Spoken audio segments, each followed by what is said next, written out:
So, welcome, ladies and gentlemen, to the Productive Agent Podcast. I'm your host, Rob Aubrey. It's powered by Aubrey Home Loans at Nexa Mortgage. And we have a very special guest today, Gene Tanner. Gosh, Gene and I have known each other. It's got to be at least 20 plus years. We Yes. met each other through the Mike Ferry network. I actually had a listing one time. My seller wanted an agent down in Provo. And I was like, well, I'll list it, and she's like, no, I want somebody down there. Mhm. So I went on the Mike Ferry network and I looked up Gene, and that was a long time ago. I mean, I don't even think that duplex was 200 grand, to give you an idea how long ago it was. But that's how we met, sent her a referral, and we've been kind of buddies ever since. And Oh, so we love Gene, referrals, that's for sure. yeah, so Gene, welcome to the show. Thank you. Thank Yeah, of you. course. My Uh, pleasure to be here. Yeah, it's our honor to have you here. And one of the things, I mean, you and I have known each other, but I've got to meet a lot of other people. I said one of the benefits I've gotten out of this venture is I get to hang around with cool people. It's just like you Uh-huh. just get to hang out. We really don't hang out. We'll talk a little bit here and there, but we really don't hang out. And so I always start off with, so tell us how long you've been in business. I just hit 40 years this year, and You've hit, no, I don't plan on retiring. Have yeah, sometimes people say, "When are you going to retire, Gene?" And I think, well, why would I? I've yeah, spent right. 40 years to build my business, Yeah, so 40 but years, I love what I do. and you're a principal broker, so you have your own, what's the name of your Yes. brokerage? I own Summit Realty in Utah County. We have a small office in South Jordan, and then we have one in Orem. So we sell Salt Lake and Utah County both. Right. And I done some quick stats. I did a quick lookup. I mean, and it's not always accurate. The MLS doesn't always have the information. But Jean's office, on average, her agents on average sell 5 times more than the average agent. Yes. So that's a testament to Jean's uh, drive and knowledge and whatever. I don't, so, and culture, I guess, is the right word I was looking for. So, but I also Yes. saw in her email signature file that sold over 3,800 homes. I was like, holy crap, like, that's a lot of houses. Yes. So I'm hoping to hit 4,000 by the end of the year. got it. So how many have you had so far this year? We're 39, 86 or something like that. 39.96. We're hoping to close on the rest of them this year. So. Right. No, I meant your production. You're not. Oh, I vary anywhere depending on the year. This is a little bit of an off year, but usually I hit somewhere around 150. Okay. 150. I'm doing a lot of land deals these days, so it kind of Right. depends on how you count. And Right. if I do one big land deal, I did one this year that had 800 lots. I don't count that. Right. I That's only count it as one. right. It's one transaction. Right. So and that was here in Utah, obviously, right? Yes. So Uh-huh. 800 lots, Yes. huh? So I've done some up in the Ogden area and Harrisville and South County down in Mapleton. And so lately I've just done a lot of land deals, and I've got a right. couple going on up in Heber area. Sweet. Sweet. Yeah, you're a busy gal. So, Yes, and yes, like you said, yeah, retire. Why? It's like, what do you do if you retire? I mean, because we were talking about that briefly, and you said, well, I like to play the piano and then ride my bike. I'm like, okay, now it's 10:30 a.m. Now what do you do? yes, Right. that's exactly right. By the time you go on a bike ride and get your piano practice, I try to practice about 2 hours a day. And then when I'm done, then what? So might as Right. well just Also I love work. what I do. I always have. And it's exciting to me. I like being a problem solver for people. And I think there's still a great need for Oh, good yeah, realtors. There are people that just really don't understand what they're getting into, and we like to guide them and walk them through the transaction. absolutely. Yeah. I mean, problem solvers are what we are. And I've always said, you know, that the bigger the problem, the more we can make. Right. Yeah. Yes. And people are like, oh, this is a problem deal. And I'm like, look, if the sellers own the property free and clear, and it was vacant, and the property was in perfect condition, and the buyer had, no debt, 30% down, has been at a W-2 job for 15 years, well, we'd be out of work, you know?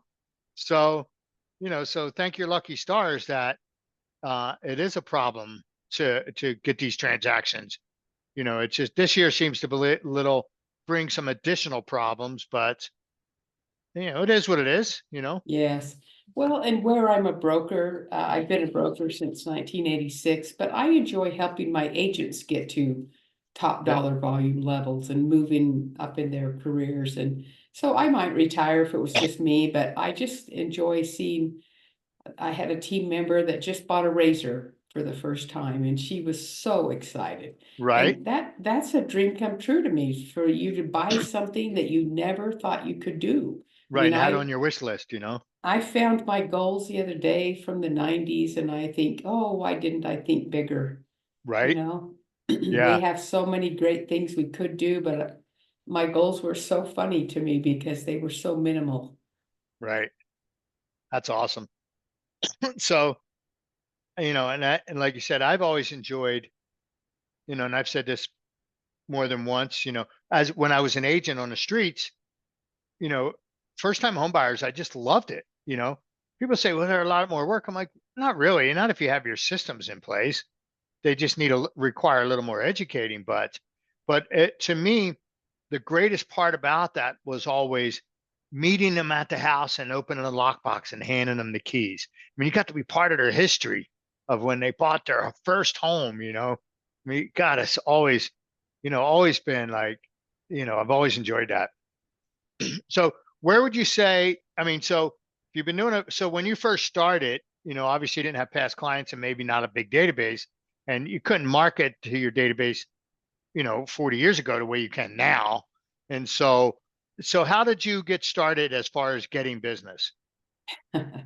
Well, I've been interviewed on a couple of other podcasts as well recently, and what I told them is it's kind of embarrassing to tell you this, but I was the very first realtor in Utah County to have a cell phone, and it cost me $6,000, and my Right. average bill was $3,000 a month. And our phone calls were, hey, let me just call you back from a landline. I saw you Right. called me. Right. And Exactly. if they talked longer than a minute, Yeah. I'd say, Yeah. hey, I've got to call you from a landline. Right. But I I got it. always figured if I could just make one more transaction a month, I would pay for my cell phone. Right. But back in those days, we just had to make appointments from payphones. Do you remember Right. phones? Oh yeah. You had to roll And quarters if in the car, if you roll the were dimes. trying to, yeah, I had dimes. And if you had an appointment and you were going there at 2 o'clock and you still hadn't reached the seller because they were out grocery shopping or something, you'd still have to go to the payphone and call and say, I Right. still haven't gotten them yet. We'll just try to show up. Hopefully Right. they'll be ready. So technology's made our lives much easier, but also much more difficult too. Yeah, exactly.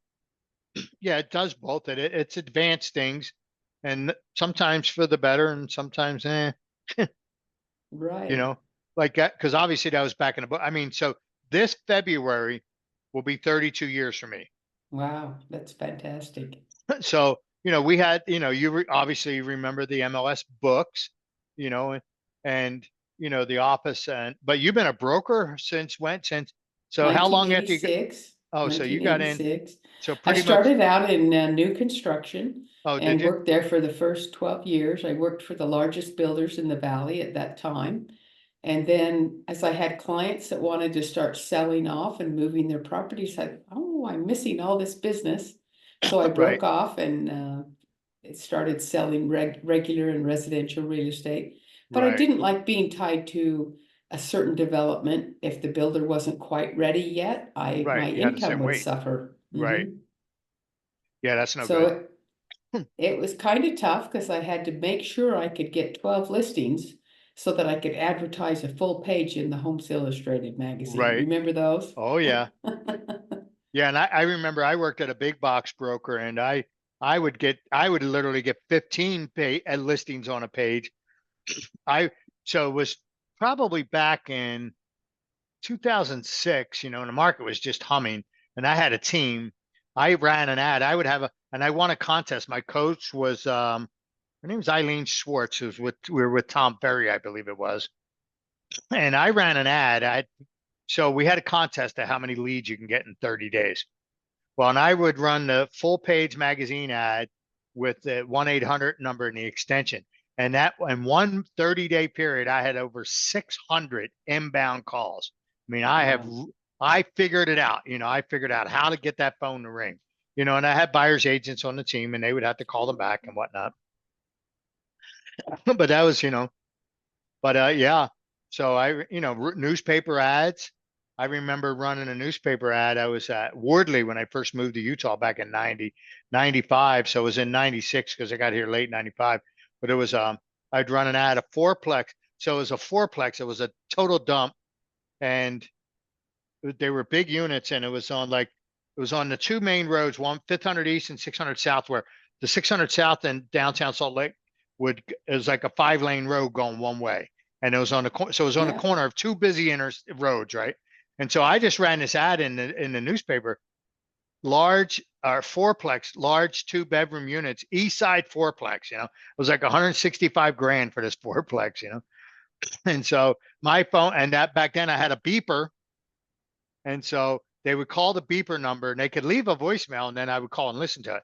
And I had one guy would just started screaming because no one would ever answer. I'm like, well, it's not a phone that anybody can answer. He was just so mad, but he wouldn't leave a number.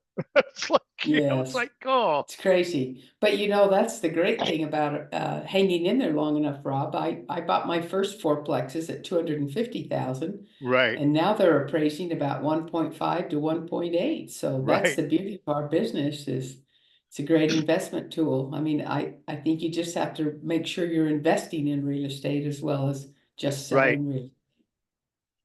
right. If not, you're just a salesperson. Yeah. But if you're going Mhm. to be just sales, this is the industry, because the idea is if you're going to if you're going to make a percentage of something, then let's start selling high ticket items, right? Mhm. Mhm. So, and real estate is a beautiful thing. So you coach with Mike Ferry, right? Yes. And I have for many, many years. Yeah. So I'm assuming you were probably with Mike in the early days when he first started the coaching, right? Yes, I met Mike Ferry at a Utah Real Estate Conference in Park City, and what he said to me made a lot of sense. You didn't Yep. have to buy all of this advertising. You didn't have to buy all these newspaper ads. You just needed to get on the phone. And Right. that's what I've really stuck to. I mean, he's been great, but I think more than anything, what makes Mike and his coach is so great is just the accountability. Is Right. every single week, I tell my coach, this is what I plan to do this week. This is how I will do it, and please hold me accountable for next week. So Right. I will do this by next week. So right now we have 16 days left in the quarter, and I'm accountable for what I'm going to do in the next 16 days. And that's get those 14 transactions closed so we can hit the That's 4,000 right. mark. That's right. Yeah. So good. Yeah. And so, yeah, I coached with Mike Ferry. So right now I have a different coach because in the mortgage side. But my last coach I had when I had my brokerage was a Mike Ferry coach. His name is Tom Mm-hmm. Myers. I don't know if you know him or Mm-hmm. not. No. So he's a regional director of a privately held, like 30 office firm in the Midwest.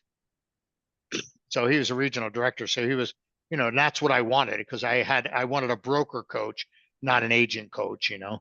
And so do you still make calls every day?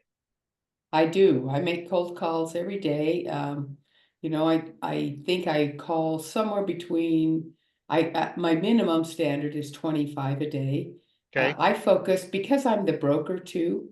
I don't focus on for sale by owners and expireds and those as much as I do just past clients. Well, So yeah, I 40 call my years, you have past clients. right, a large enough Mhm. database. Yeah. How big's your database? It's not that big, really. I mean, only got about 1,500 that I've saved in there, but Right. I call them every year and a couple of times a year usually. And Right. if you have 100 great clients that love you and like you and send you business, if they Right. just give you one deal a year, that's 100 transactions a year. If they give Right. you two a year, it's 200. Yeah. So nurturing those leads is very, very valuable. And I think that's the hard part about texting and Right. emailing now is you don't develop the relationships we had. And Right. so I think it's really critical to actually make phone calls and talk to them in person.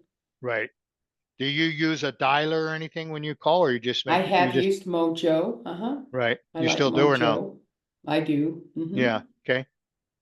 And so, what kind of Uh, what CRM do you use? we use Follow Up Boss right now. Okay, I'm Follow Up Boss. rethinking that since Zillow bought it, but Yeah. who knows? I don't love Zillow. I'm not a Zillow fan. No, I don't have kind words about them either. But and so yeah, and I try to stay away from, or when I was an agent and in the business, I tried to stay away from real estate specific software because eventually either realtor.com or Zillow bought them. And so, Hmm. and it was always annoying. And so I kind of stayed away from them. So I use a product called Jungo, which is Salesforce, which Salesforce is complex, but Jungo's, kind of a layered on top. Good to know. I'll look that up because I am looking to make a shift.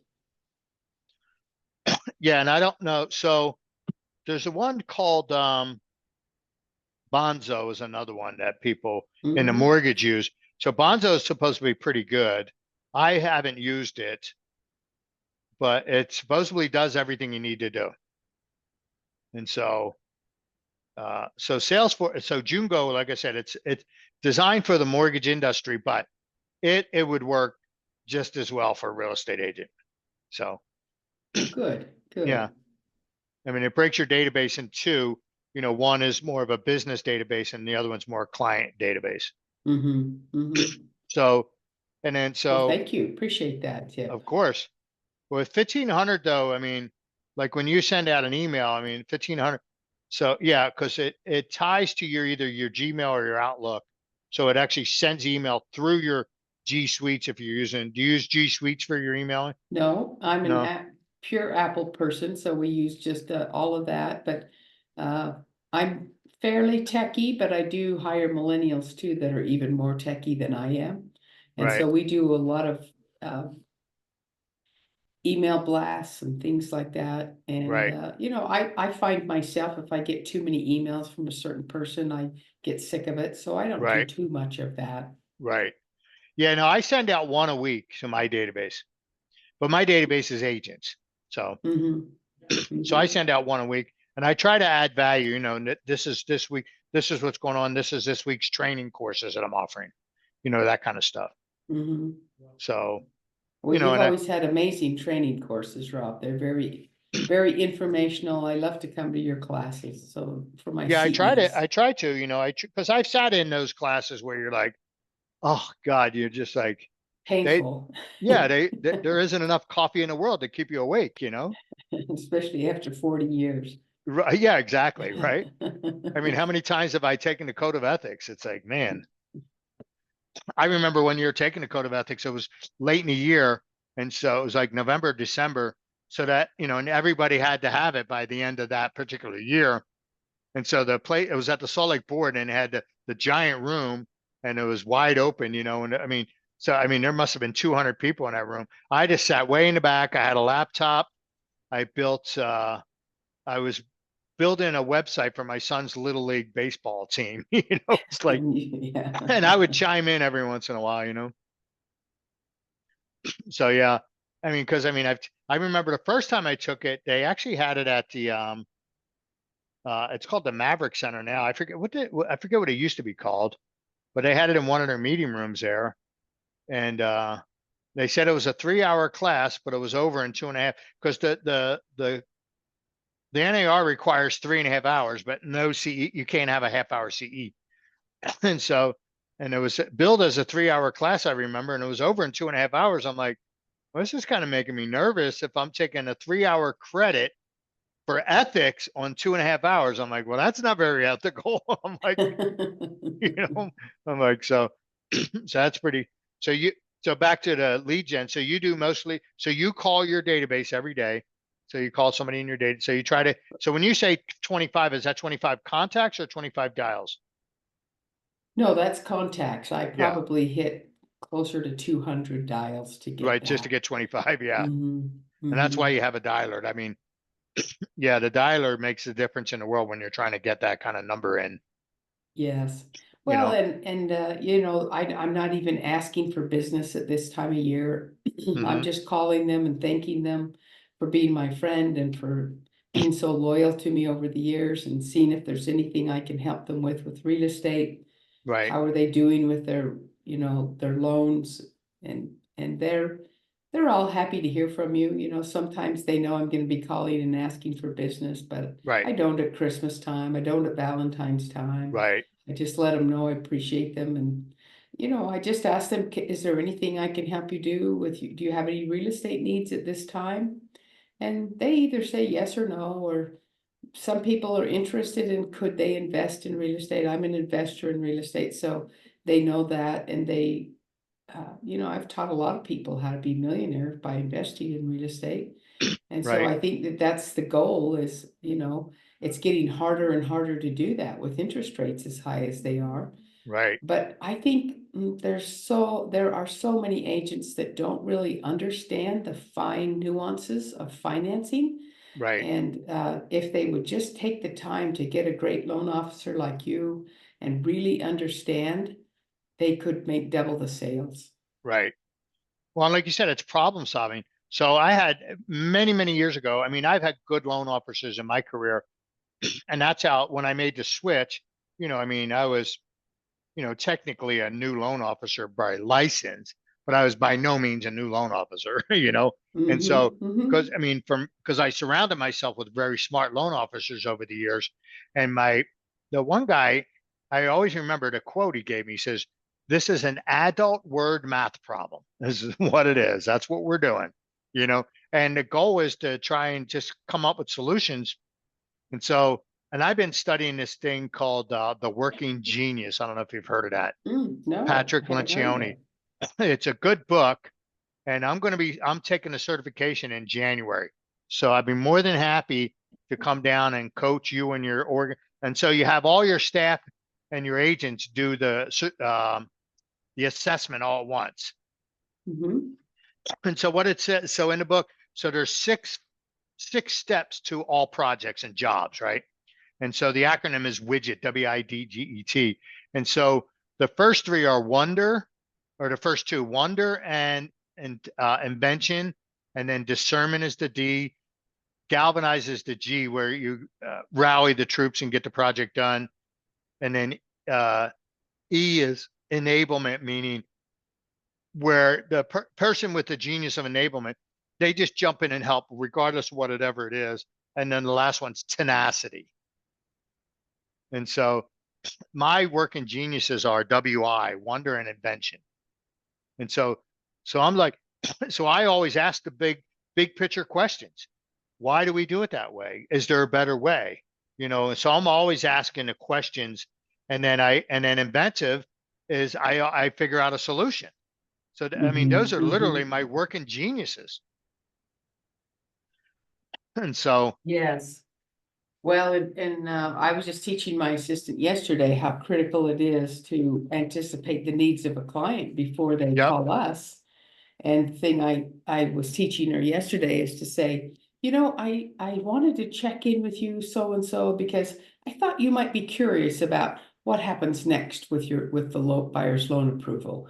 Or I right, thought you might be wondering what happens next with the process of the right, home inspection, or what happens when we do an actual meth test on a home. right, So, just asking them, I'm curious, I thought you might be wondering, I wondered if you knew what would be happening. So just getting with them before, I mean, our team focus here is to never have a client call us with a question.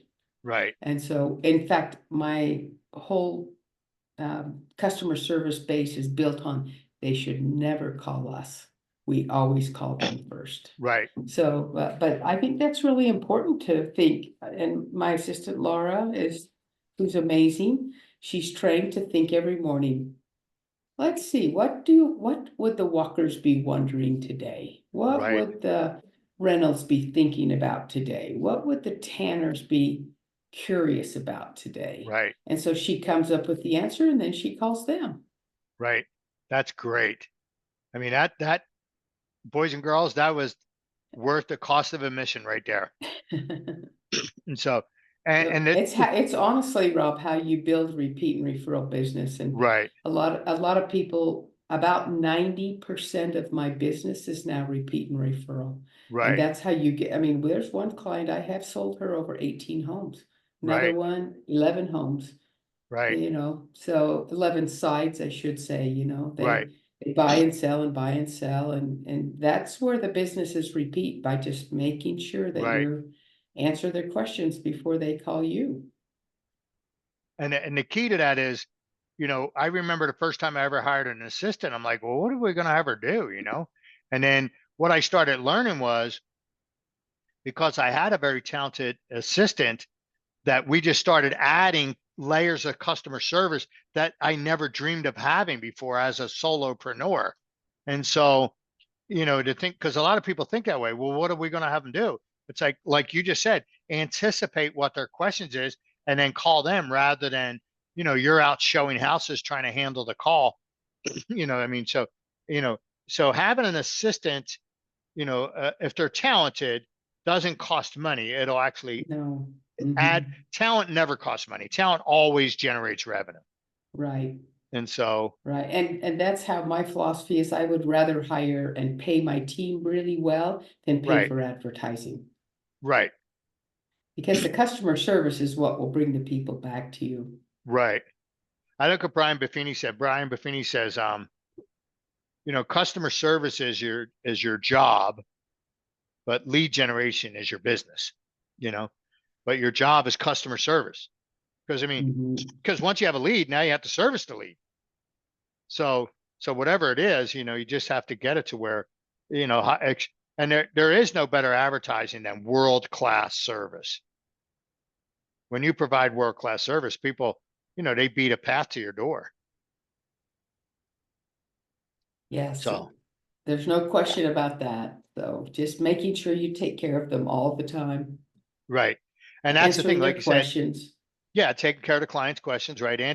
I like the idea of anticipating their needs and wondering what they would be thinking today, and then calling them up and say, hey, here's what happened. Because if you do have a seller and the buyer's going to do a meth test, you let them know.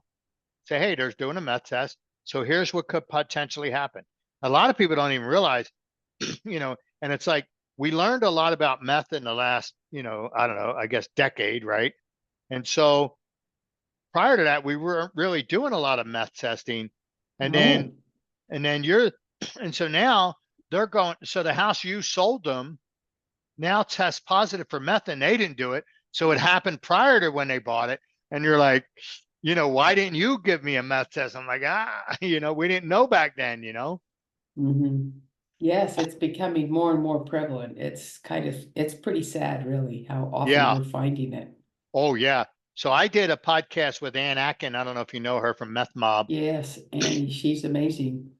And so you want, guess what the highest demographic of positive meth test is? Is it over 30%? No, the Is that what highest, you're asking? no, the demographic of person, the type of owner. Oh, I would say it's new construction Well, that's or in there, older seniors. right? It's the granny houses, Yeah, because I just had that because their grandkids move in temporarily and right, grandma doesn't know they're down in the basement smoking right. meth. And so what she was saying is that the average meth addict leaves, like, I forget, it was like 16 or 18 contaminated houses in their wake. Oh Because my what happened, goodness. and grandma's usually the last one, because the siblings have thrown them out, the parents have thrown them out, so they wind up at grandma's house, and she takes them in, and they get over on grandma a lot longer than they do on somebody else. And so yeah, that's the highest demographic of meth contamination is grain. And I always loved granny house. I loved buying granny houses, right? Or the new construction where they know Right, where they got the the workers in there, right? workers can maybe go in and cook some meth before the buyer Right. closes. Yeah, they're in there getting high or whatever. Yeah. And so, yeah, granny houses were always my favorite to buy, because I always said the three things you know about a granny house is the roof is dry, the furnace is hot, and the roses are pretty. but the house was always in great shape. I Absolutely. mean, it was a decor kind of like, well, it needs, definitely needed paint and carpet type stuff, but the house was always in great condition, you know, just needed some decor.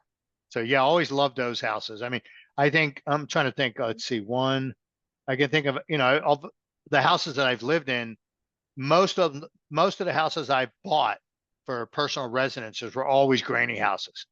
Uh-huh. Bought That them makes up. sense. Yeah, they were all, the decor was a little but I mean, but they were always nice, mint condition Mint houses. condition. Yeah, Yeah. sure. Like this house here, I'm the second owner. It was built in 76, and I'm the second owner. So, love those, and my nickname is Plumb Level and Square. I mean, this has got to be the most plumb level and square house I've ever lived in. I mean, even new construction, I mean, they're not plumb level and square. I mean, No, not anymore. no, it's just the way it is. You know, we were talking about that I was talking to a guy about, the housing situation, the inventory shortage.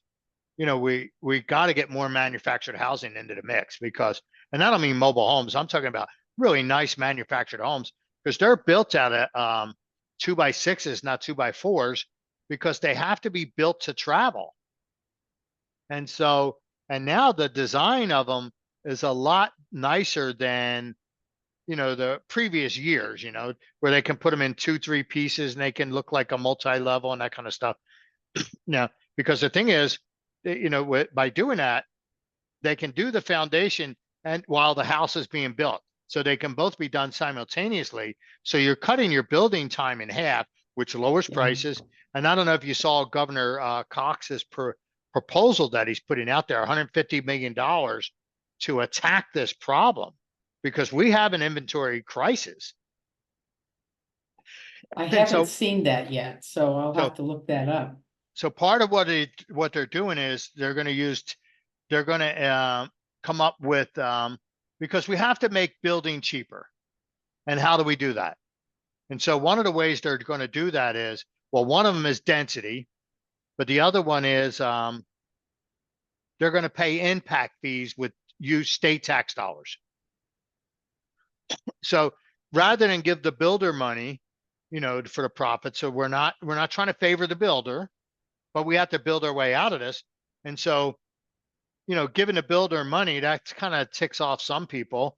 So one of the ways to lower the cost of building is to pay the city's impact fees because that's not giving the money directly to the builder, but that lowers the cost of building. Mm-hmm. That makes sense. Mm-hmm. So that's one way. And then so we have to have higher density, smaller lots, and we have to get manufactured housing. And if we lower the impact fees, then and I think, and it's all tied to building lower cost, smaller homes. Mm-hmm. Mm-hmm. And so that's part of the 150 billion or 150 million, not 150 billion, but so because we have a problem. I mean, Yes, it's becoming worse and worse, and I think right, I think interest rates will dip next year. It's an election year, and anything north of 5%, I think we'll go back into a bidding war again. right. And I think it might take 6 or 9 months of next year before it gets there. But there's no inventory, so I tell people they're better off to buy now, get their house while they can still pick one that they Right. really like, and then I'll get refinance it concessions. during that Yeah, time. But right now, you can pretty much go in and get the home you want. right. Maybe your interest rate's a little high for a little bit, but I'm pretty sure the rates will go down again next year. Well, and I am too, and I'm convinced of that too. And the thing is, the increase of price will negate any interest rate savings you're hoping to get. Mhm. So, and what I'm telling people now is don't focus on rate right now as far as, when you're looking shopping a loan, you want to focus on cost. So, because in other words, rather than have the seller pay your closing costs, which you can get in this climate, is rather than that, get a lower price and have a higher interest rate. And then that way there, you're gonna owe less money. And then when you refinance into the lower rate, you owe less money. If that made sense. And then I don't know if that Yes, that's great. so yeah, you want to lower the cost of the loan And because the rate's going to get lower, so don't focus on the rate now, focus on the cost of the loan, and then focus on the rate later. Well, back in the 80s, Rob, all we did was ARM loans, adjustable rate Right. mortgages. And we haven't had those for years and years, but they're not so bad. I had a few of those and they were always lower than what everything else No, was. no. And today's climate, I mean, today's not climate, but today's rules requires that the borrower qualify for the higher rate. So you're not going to get Mhm. hurt, you know, where that wasn't always the case. So people, if the rates climb too high, the buyer could be damaged, if they got themselves in trouble. But now, they have to qualify at the higher adjusted rate so that, if rates do go up. But I mean, so you get the lower rate now. Yeah. So if you get an arm, but again, raise the rate and eliminate your closing costs through the interest rate. Mhm. Because let's That's say it's good. 18 months, let's say your payment's $60, $70 a month more, $100 a month more, but that's $1,200 a year, right? And at the end of a year and a half, that's $1,800. Even if it's 150, it's 2,700. But if it saved you $6,000, well, that's interest rate well spent because you're going to Yes, that makes refinance. sense. That's a great approach. Yeah, It's all about your approach, right. attitude, approach, and expectations, right? And we And learned that from interpretation. Mike Ferry. Yep. Yeah. I had a great home inspector one time. He says it's all about interpretation and presentation, right? Presentation, interpretation. He says, presentation, he's a home inspector. He says, so he says, I examined a property in the living room. I found exposed electricity, very dangerous with the potential of death. You know, he says, or I could have said there was a switchblade cover missing. So it's all how it's how you present it. So I always say the two most important words in our vocabulary, they actually come from a great Greek philosopher born in 35 AD. Epictetus was his name, and he says that the two most important words out there are, number one is persistence, and I used to think it was consistency. That was my number word. It's just be right, consistent every day. You get that compound effect. So I asked my team, what's the difference between persistence and consistency? And we determined that persistence is really a more powerful word. right, It's kind of like the bulldog that you just go right, after it. right, So that's the first most important word. And the second most important word was resistance. right. So know when to say no, know when to back away, know when, you didn't, it's all about the people you hang out with. And if there's some people you need to quit hanging out with to move ahead and be successful in life, then that's the way to go. Yeah. I remember being taught, we used to call it the missing persons report.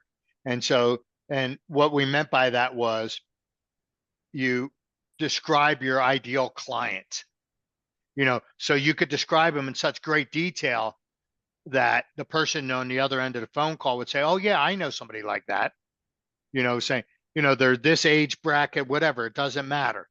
And so, they're, somebody that's owned a home for 8 years, they have equity, they want to buy another home, whatever. So they're going to sell and buy. I mean, that's your ideal client. So you can describe them in great detail.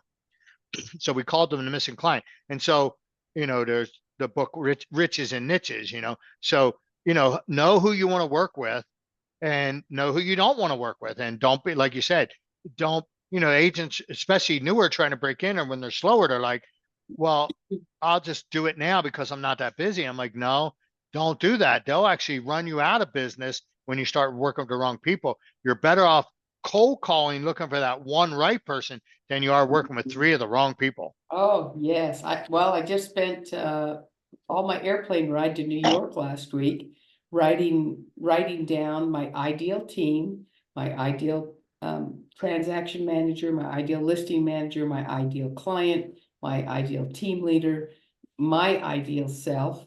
And I look Right, at what tweaks we need to make for 2024. right, And I think that's important to identify your perfect client. We want clients that love us, like us, right. value our opinion, and let the rest go. I mean, Yeah, remember those exactly. four rules, the four rules of life? I don't even know really who to credit those to. Is is just show up in life. If you're Right. supposed to be somewhere, show up. And second rule is pay attention. If Right. you're in a class, pay attention to the class. If you're on the call with Rob, pay attention. Right. Third is tell the truth. And Right. fourth is don't be attached to the outcome. If you didn't get the listing, don't dwell on it, just move on. Right. I mean, just move on. What, if you had a bad experience with Learn and family move on. member or client or whatever, it's okay. And just dwell on the good, always look for the good. Right. So I had that lesson from, but it was three items, not four, and it was from Coach Ron Patowski. And so, Hmm. Ron, right? Yes. So he called it. He gave me the lesson one time. It's called "Show up, tell the truth, and don't be attached." Hmm. And he broke it down. Show up meaning show up on time. Be early, uh, dressed appropriately. Like I'm a casual guy, but this is a casual podcast. I mean, you look, obviously you look wonderful, and so, but show up, uh, and that was emotionally and physically. Like if you're on an appointment, you can't be looking at your watch. You can't be worrying about your problems. Your problems don't have anything to do with this appointment, you know, and then tell the truth. If the seller's sitting there and they got 6 dogs, 4 cats, and the place smells and they smoke cigarettes. I mean, you can't tell them they have a nice place, I mean, but you have to tell them professionally. Not everybody's as fond as the pet odor as you are, and of course, we're in Utah, people don't like smoking. And then of Uh-huh. course, don't be attached to the outcome. Now, it doesn't mean we Well, can't have empathy for the people. We just can't be well, attached. sure. I can tell you, Rob, over the years, I've had dozens of listings because I was the only person that showed up on time. Right. So years ago, there was a client that said, "Hey, I'm interviewing agents for the job of selling 40 lots. Can you meet me up at my property at 6 a.m.?" Yep. I thought, whoa, 6 a.m., but I was there at 10 to 6. The Right. next 40. day, he interviewed the next couple of days, he interviewed several others. None of them showed up until 6:05. I Right. got the listing. Right. So I think he's showing up is a big deal. Well, and that's part, but again, show up as on time, physically and emotionally and spiritually. Now, and spiritually meaning I exist to serve you. That's what this appointment is about. Hmm. Hmm. I remember one time I used to go in the office and just me and Boyd Brown would go in at 6 a.m. because back then you can just go, the software you logged in, and I wound up getting, I could only do 5,000 records at a time, but I systematically downloaded every non-owner occupied residential real estate in Wow. Utah. And so, and you got most of the phone numbers. So I segregated them in time zones. So we would call the East Coast from 6 to 7 a.m. because it was 8 to 9 there. And then I would call the Central Time, 7 to 8, Mountain Time 8 to 9, and West Coast 9 to 10. So we would literally do 4 hours and, no dialer. We would two phones. We'd dial with the right hand, dial with the left hand. And so I called a guy one time and he owned a condo project. I never got the deal because his local partner had somebody else. I couldn't wrestle it away from him. But I remember calling him, and the guy in New York was like, he finally realized, he goes, "It's 6 a.m., isn't it?" And I said, "Well, that's the kind of agent you're looking for." And he says, "You're darn right I am." It's like, Yeah, that's fantastic. I Yeah, never got yeah. it, but so he only had one condo left, but he had another project that they were um, converting from apartments to condos. And I tried hard to get it. The local partner I couldn't get it away from him. Oh, well. But yeah, but I know that feeling. I'd go in at 6 a.m. and we literally cold call for 4 hours. Yeah, So, I've done that many times. Yes, mhm. I'm a believer because otherwise you have to. I remember there was an agent in my area that was really a hot shot. I asked him one time, "How much money do you spend on advertising a year?" And he said 300,000. And I Right. thought, and I'd spend zero. I just get on the phones.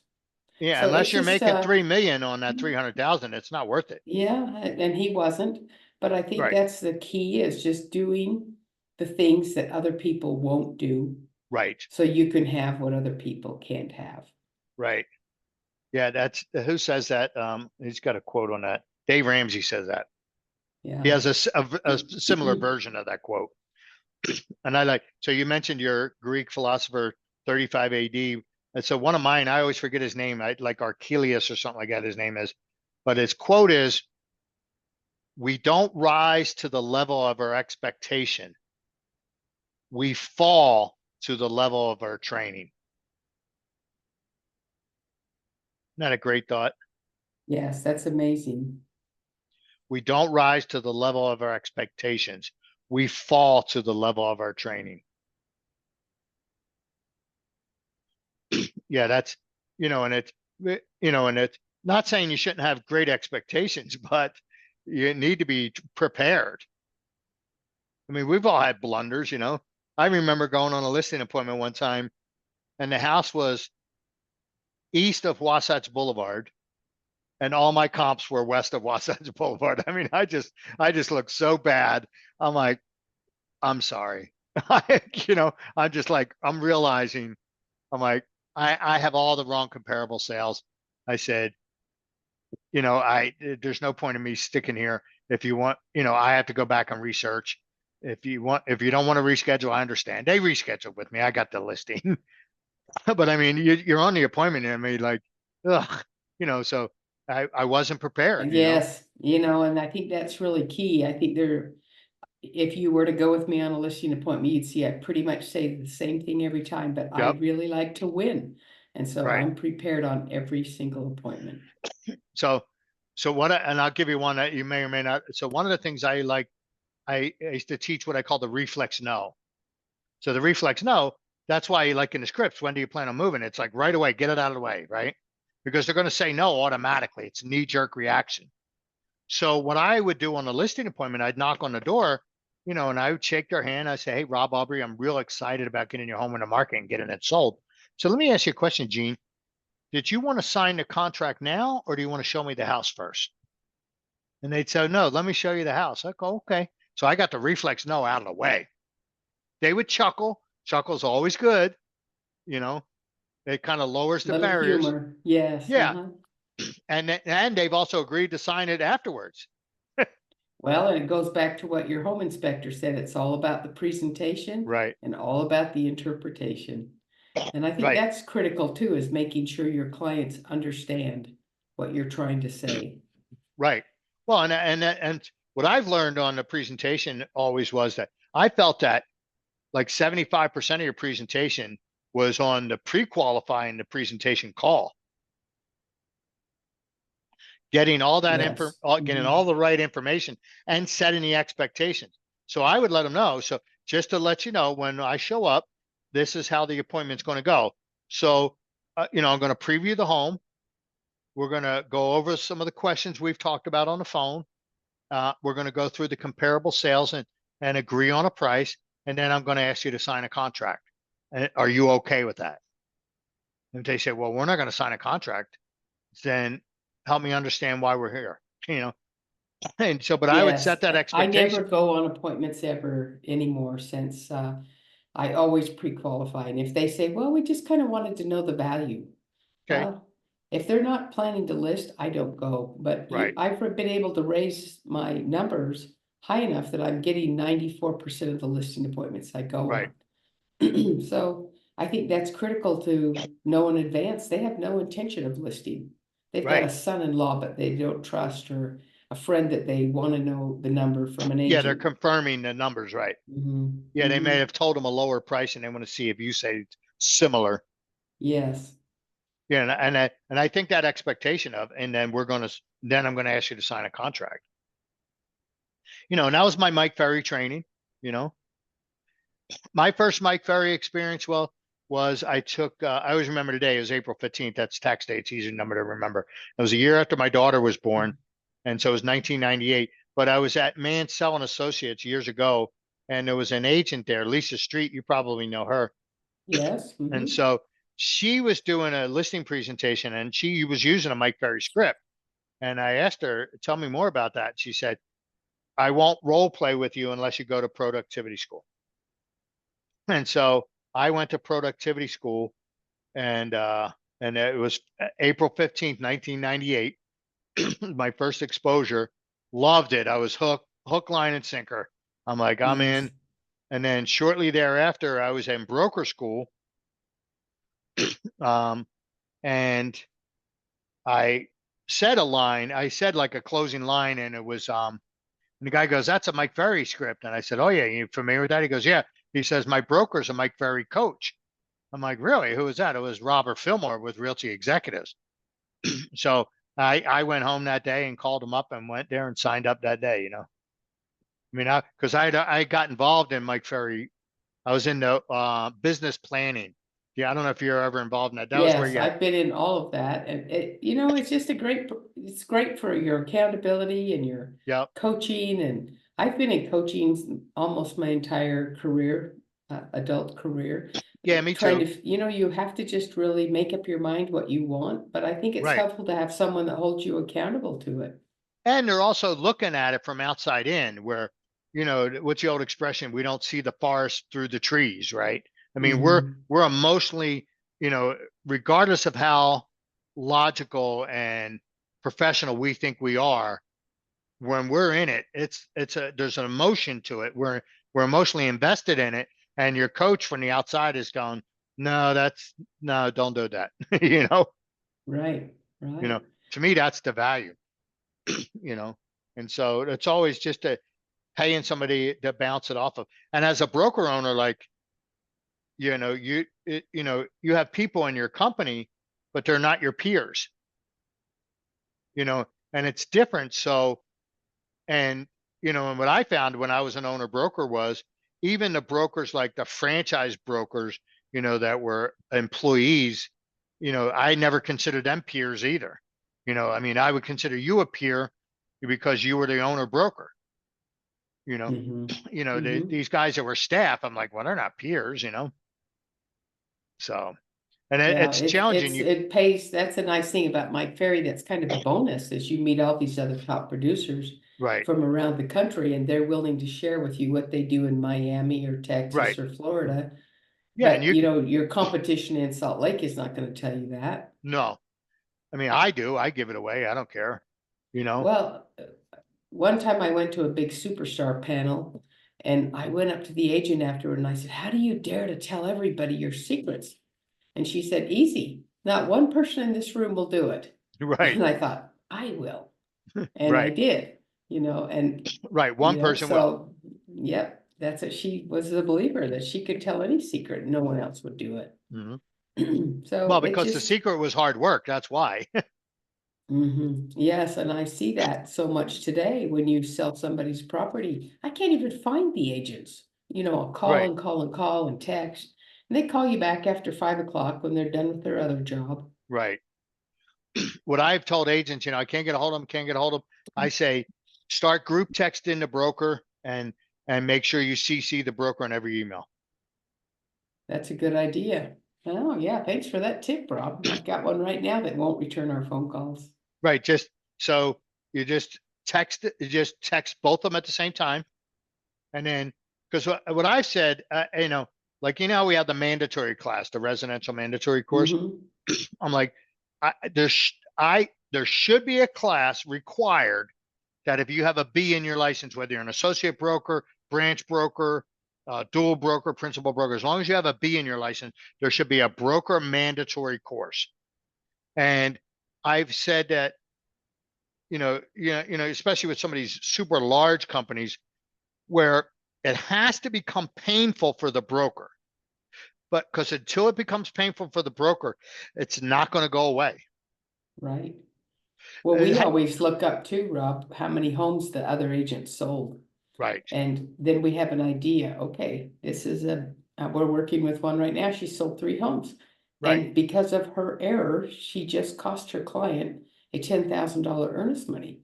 right. And she wouldn't call us back, wouldn't call us back, you know, And it cost their client 10 sad, grand. Yeah, that's sad. sad. Yeah. I mean, and if I were the buyer, I mean, I'd go after the broker and say, hey, I want my money. Well, the broker said, it's an inadvertent error. I said, well, it is, but your buyer shouldn't have to pay it. It's your agent's mistake. Right, You should your agent needs to pay that. I mean, I've had to pay for trampolines before when we right. forgot to write them in, or washer and dryers, or when you make a mistake, you have to own up to it. Yeah, without, I don't even blink an eye. Mm-hmm. You know, oh, they asked for the refrigerator and I screwed up. I'm like, great, refrigerator there'll be one there tomorrow. Yep. And It's we've like all there's done no that. questions asked. Yeah. And there's not one perfect agent out there. We've all learned the hard way. And that comes to, so in my organization, so I have what I call three core values. So there's a book called Traction. I don't know if you've read that one. Yes, I love that. I've got it right here. Yeah. So Traction. So I have mine. I have it. I actually, I take it to Office Max. I get it cut and I spiral bind it. So Good I make, idea. yeah, because then it becomes more of a textbook. Uh-huh. And so I'll do that today. my coach is coaching me on two books, Traction and Working Genius. But in Traction, you have to have your core values. So you're doing your VTO, right? And so my three core values are, number one is servant leader. Okay. And so that's everybody. So, because in your core values, you have to hire to those values, you hold people accountable to those values, and train to those values, and you fire. I heard a great phrase for firing. You don't fire people anymore. You make them available to the market. You know? That's great. I thought that was a good way of getting rid of them. Servant leadership's my number one value. So we serve our clients and customer base, and we serve each other. So that's Mm-hmm. just a core value. And then my second core value is a word called Kaizen. So Kaizen is a Japanese word I got from the book called The Toyota Way. Yes, I know that word. And it means always improving, always learning. And then number three core value is called extreme ownership. And so that's actually a book. So I've always called it ownership, but there's a book called Extreme Ownership. Very, very good book. By the Navy SEAL, right? Yeah, but they always brought all the combat mission back to a business application. And his name's Jocko something.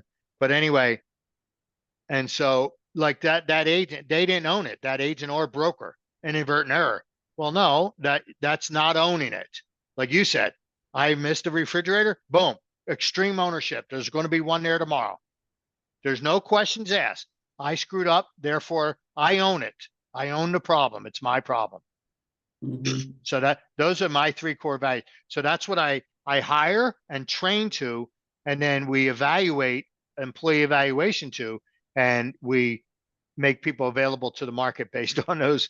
We have a scoring model that if they, say, hey, in this particular area, you're lacking a little bit, and then and you figure out their working genius. If it's not really in their working genius, it just depends on what it is, but you evaluate and train based on it. So Great core values, Rob. Excellent core yeah. values. Well, life's too short not to have those. Show up, tell the truth, and don't be attached. I mean, I've written checks, not too many times, but I've done it without batting an eye. So Just show up and work hard. That's what I do. People ask me, how much time do you spend? I don't know. Just when I get to work, I just work. right, I've had people leave my brokerage because they don't think it's fun. I said, right, no, we work when we come to work. right. We don't shoot the breeze. Well, there's some things that aren't fun, right? And let's see, in the book, The Working Genius talks about that. It identifies your working geniuses, and then, but it also, so there's 6 working geniuses. 2 are going to be your geniuses. 2 are going to be your working competences, meaning you're good at them, but it doesn't excite you. And then 2 are going to be frustrations. Mm-hmm. And so, so I listened to the podcast about it, and they talk about that. One of the things about identifying your frustrations is knowing that these are your frustrations, and that, like, I had one, for example, and it happened last Saturday. I had these three little tasks that I had to do, more of an administrative task, and they were just lingering. And I'm like, God, I put them on a 10-foot pole and stick them back somewhere, And so finally, so in one of the podcasts, they said, we know it's your frustration, but just realize how long is it going to take? And then just say, you're not going to be stuck into that mode forever. Just go do it. And so I was like, all right, it's going to take me an hour. So I'm just going to grit my teeth and go get it done. And so it literally wound up taking me 30 minutes. And I'm like, I procrastinated over 30 Yes, minutes. I'm yes. like, are you kidding me? But it Well, wasn't. the one thing my coach has got me working on that, when she first told me, I said, oh my goodness, that would be painful for me, who's an A personality. But Right, she wants me to spend 1 full hour a day of, Gene, what makes you happy? right. Gene, identify your frustrations. Gene, identify your perfect team. Gene, identify your perfect client. But it's turned out to really come to fruition that everything I've worked on with that. So I wrote that down, Rob. I'm going to identify my frustrations Well, and figure out how to move past them. I'm going to send you a link to take the assessment, and it'll Okay. identify your geniuses, your competences, and your frustrations. It literally takes 15 minutes, if Okay. that, 10 to 15 minutes. It's kind of like the DISC test and all that, but this is focused on not on so much personality, on things, working geniuses, things that, because all projects, all jobs, all ventures require all 6 items, right? Wonder. So wonder if there's a question, wonder comes up with the questions. Okay, if we identify something, then inventive solves that problem. And then discernment pokes holes in it to make sure it's right. Then galvanizing is rallying the troops to do it. Enablement is just, they just help people. That's just their genius. And then tenacity is gets it. People with tenacity as a genius, they're like, if you disrupt them while they're trying to get something done, they're like frustrated. Mhm, mhm. They love checking off the check marks. Yes, well, that's a great way. I always have a little timer on my desk. Right, And for those jobs that I really hate doing, I'll right. think, okay, how long is it going to take me to do that? And then Yeah, I I'll set get a my timer and try to beat it. right. So I make it a game Yeah, for all the make it things I again, and don't then like to do.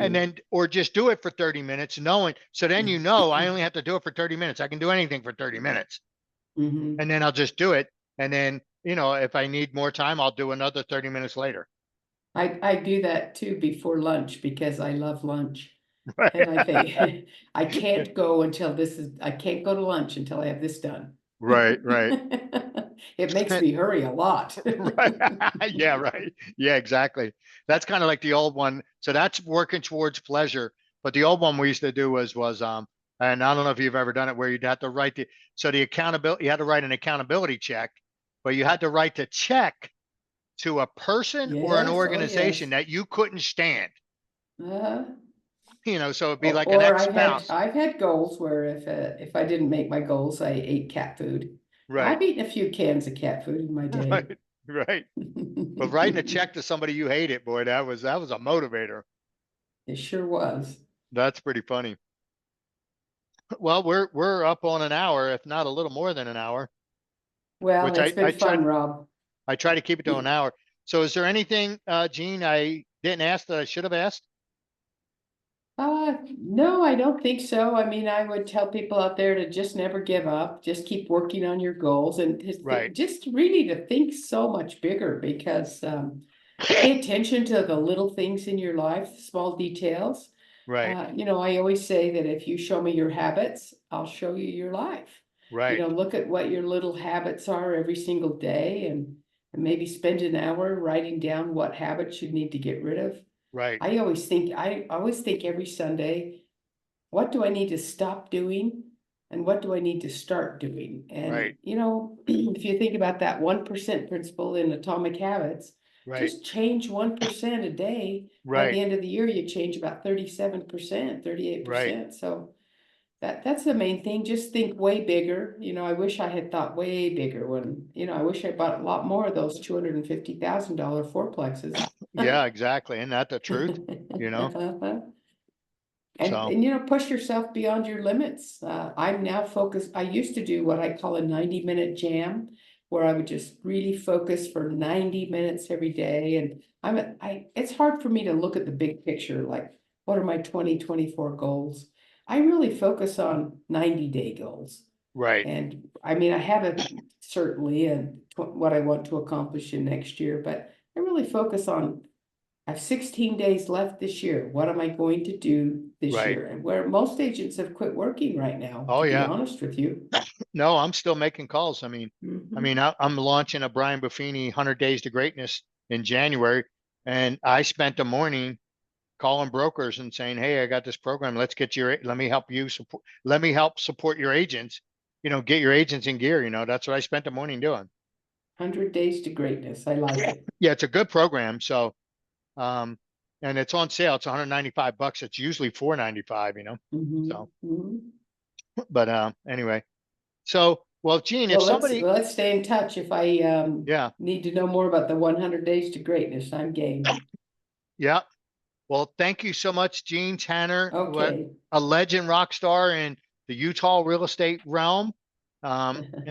This is Rob Aubrey, and your podcast Productive Agent, powered by Aubrey Home Loans of Nexa Mortgage. Thanks for joining us.